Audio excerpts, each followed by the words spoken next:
दोस्तों नमस्कार। आज एक बार फिर मैं आपके सामने एक्टिव वॉइस पैसिव वॉइस की रेंज में प्रेजेंट इंडेफिनिट टेंस के एक्टिव और पैसिव के बारे में बात करने के लिए उपस्थित हूँ।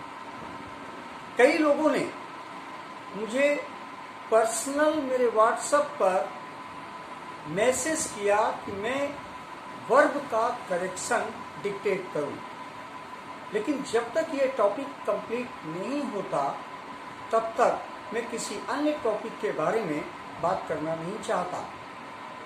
सो मैं आज के समय आपके सामने आज सबसे पहले टेंस बेस पैसिव वॉइस में इंडेफिनिट ग्रुप का पहला टेंस प्रेजेंट इंडेफिनिट को डिक्टेट करने के लिए उपस्थित हूँ।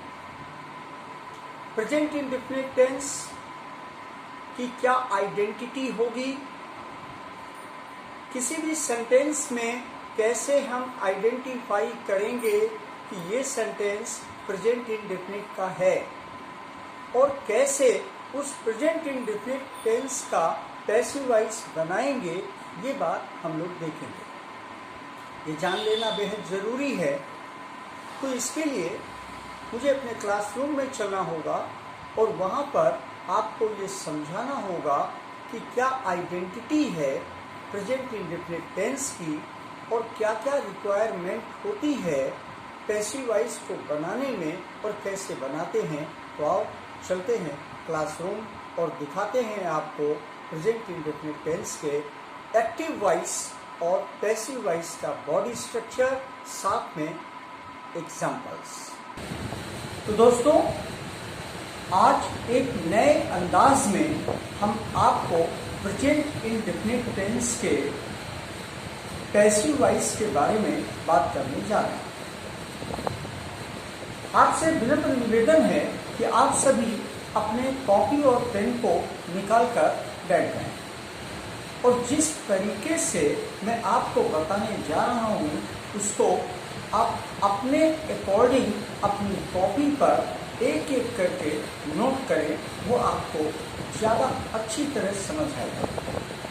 सबसे पहले प्रेजेंट इंडेफिनिट टेंस की आइडेंटिटी यानी पहचान के बारे में बात करेंगे।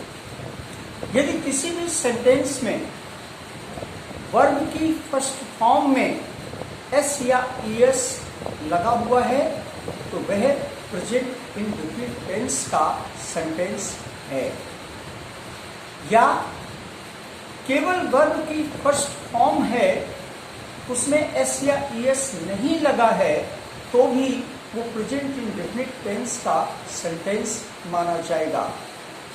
ऐसा क्यों? ये डिपेंड करता है मेरे सब्जेक्ट पर। अगर सब्जेक्ट मेरा सिंगुलर है, मीन ही, सी, इट या कोई नेम है, या जिससे किसी एक चीज, एक व्यक्ति या एक स्थान का बोध होता है, वो सिंगुलर है। ऐसे सिंगुलर सब्जेक्ट के साथ वर्ब की फर्स्ट फॉर्म में एस या ईएस को लगा दिया जाता है। अगर सब्जेक्ट प्लूरल नंबर है, जैसे कि आई, यू, दे और भी, उसके साथ हमेशा वर्ब की फर्स्ट फॉर्म आती है। तो यहाँ पर दोस्तों आपको वर्ब दो प्रकार से मिलेगी। अगर सब्जेक्ट सिंगुलर है तो वर्ब में एस या ईएस लगा दिया जाएगा। सब्जेक्ट यदि प्लूरल है तो वर्ब केवल अपनी फर्स्ट फॉर्म में आएगी। कोई भी सेंटेंस जो एक्टिव वॉइस का है उसका बॉडी स्ट्रक्चर इस तरह होता है। नोट करें, सबसे पहले सब्जेक्ट प्लस वर्ब की फर्स्ट फॉर्म और उसमें एस या ईएस यदि सब्जेक्ट सिंगुलर नंबर है, परंतु यदि सब्जेक्ट प्लूरल नंबर है तो केवल वर्ब की फर्स्ट फॉर्म प्लस ऑब्जेक्ट। ये है body structure present indefinite tense के एक्टिव वॉइस का।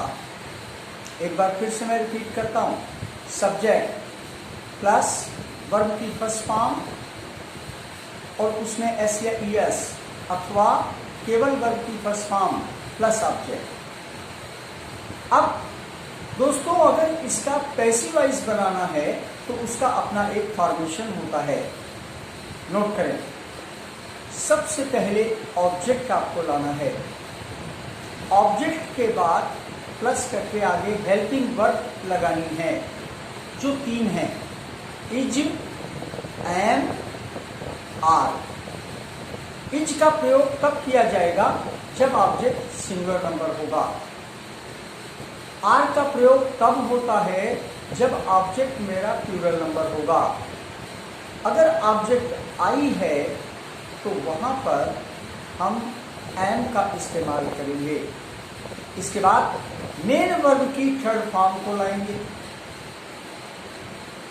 प्लस इसके बाद बी वाई बाई का इस्तेमाल करेंगे, plus subject change into objective case, subject को ऑब्जेक्टिव केस में बदल देंगे।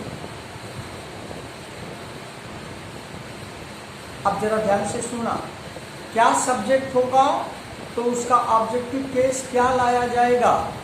सब्जेक्ट अगर आई है तो ऑब्जेक्टिव केस मी होगा। सब्जेक्ट यदि वी है, WEV, तो उसका ऑब्जेक्टिव केस अस होगा।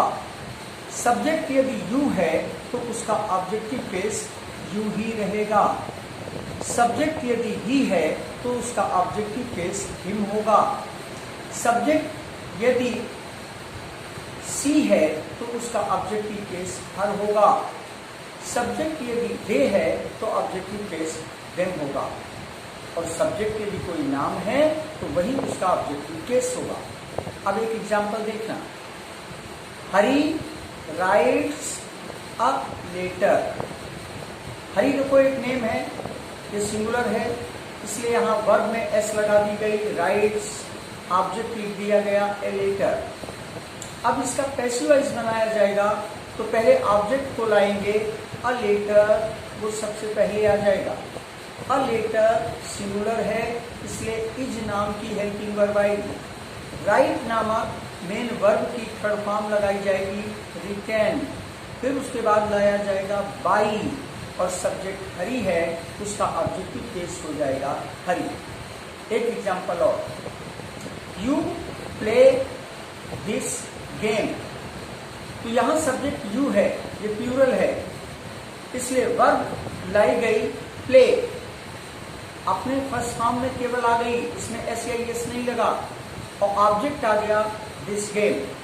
अब अगर इसका पैसिवाइज बनाएं तो पहले ऑब्जेक्ट आएगा दिस गेम, गेम सिंगुलर है, हेल्पिंग वर्ब आ गई इस, वर्ब प्ले थी उसकी थर्ड फॉर्म आ गई प्ले, फिर लगाया जाएगा बाई, और सब्जेक्ट यू था उसका ऑब्जेक्टिव केस हो गया यू। That's final.